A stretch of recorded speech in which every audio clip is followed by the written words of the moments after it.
Mbiemrat të trashëguara nga emri i nënës, matronimet, kur mbiemri rrëfen historinë e nënës. Kur flasim për mbiemra, zakonisht na vjen në mendje ideja se ato trashëgohen nga babai. Kjo është e vërtetë për shumicën e shoqërive dhe kulturave, ku patronimet, mbiemra nga emri i babait, kanë qenë forma mbizotëruese e identifikimit familjar. Por, historia e emrave nuk është gjithnjë kaq njëkahëshe. Në shumë raste, mbiemrat kanë lindur nga emrat e nënave dhe këto quhen matronime. Matronimet janë dëshmi e heshtur, për shumë domethënëse, e rolit të gruas në shoqëri. Ato tregojnë se edhe në kohë kur burrat ishin figura kryesore publike, kishte gra aq të forta, të njohura ose të respektuara, sa emri i tyre u bë themeli i identitetit të brezave pasues. Çfarë janë saktësisht matronimet? Një matronim është një mbiemër që rrjet drejt për drejt nga emri i nënës dhe jo nga i babait. Kjo ndodhte zakonisht kur babai mungonte, nuk ishte i njohur ose kishte vdekur herët. Nëna ishte figura kryesore e familjes. Nëna kishte status, pasuri, autoritet ose famë. Komuniteti e njihte familje më shumë përmes nënës sesa babait. Emri i nënës ishte unik dhe dallues. Në këto raste, fëmijët identifikoheshin si i biri i Marës, e bia e Hanës, fëmia i Lules, dhe me kalimin e kohës, këto forma u ngurtësuan në mbiemra. Matronime në traditën shqiptare. Edhe pse më të rralla se patronimet, matronimet ekzistojnë edhe në Shqip. Ato shpesh vijnë në forma të shkurtra ose nofka të emrave femërore dhe përfundojnë me përmbajtësa tipike si ai, i, shi, u.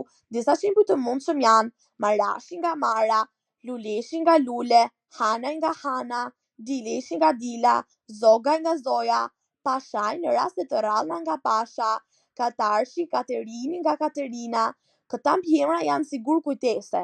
Ata ruajnë emrin e një gruaje që dikur ka qenë poshtë një familjeje.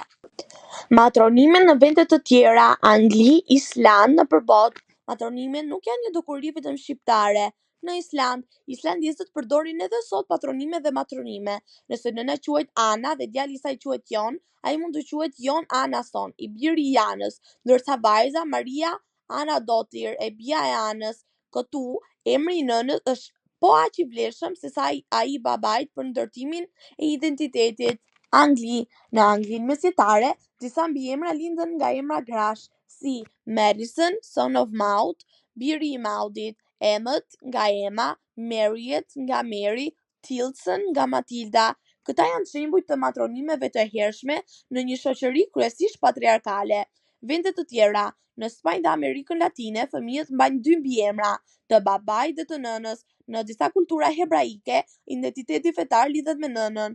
Në disa komunitete afrikane, trashëgimia është matrilineare, nga ana e nënës. Një e vërtet interesante dhe domethënëse. Sot, fakti që një grua mban mbiemrin e vet pas martesës, nuk do të thotë domosdoshmërisht se ajo mban një matronim. Mbiemri i saj mund të vijë nga një patronim shumë beza më parë. Por, ironikisht, edhe kur mendojmë se një mbiemër është i babait, ai mund të ketë lindur fillimisht nga emri i një gruaje. Kjo na kujton një të vërtetë të bukur. Emrat nuk janë thjesht fjalë, janë histori të fshehura. Pse janë matronimet kaq të veçanta? Sepse ato sfidojnë idenë se identiteti vjen vetëm nga babai, nderojnë figurën e nënës si themel familjar, ruajnë gjurmën e një gruaje që përndryshe do të ishte harruar, tregojnë se gjua dhe historia janë më të ndërlikuara se sa duken. Në një botë ku gratë shpesh janë lënë në hije nga historia zyrtare, matronimet janë një formë e vogël, por shumë e fuqishme drejtësie simbolike. Kur një mbiemër vjen nga emri i nënës, ai bëhet një monument i vogël gjuhësor. Ai na thot se dikur ka ekzistuar një grua që ishte aq e rëndësishme për familjen e saj, sa emri i saj u bë trashëgimi. Dhe kështu, çdo herë që dikush shqipton një mbiemër të tillë, ai pa e ditur, po përmend edhe emrin e një nëne të harruar nga koha, por jo nga gjuha. Shumë faleminderit.